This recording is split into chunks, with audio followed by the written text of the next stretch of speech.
Emotional reunions as more hostages return to Israel. Hamas handing over 6 living hostages, 4 kidnapped on October 7th, 2 held by the terror group for more than a decade.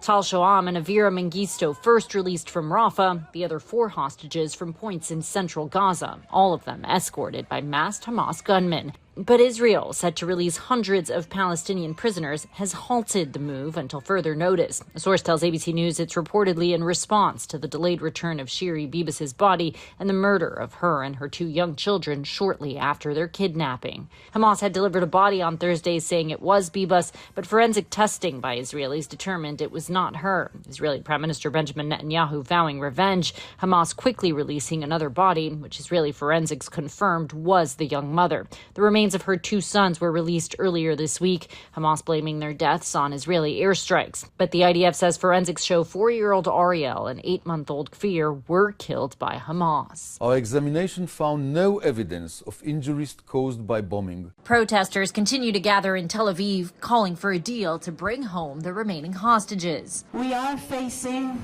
difficult days.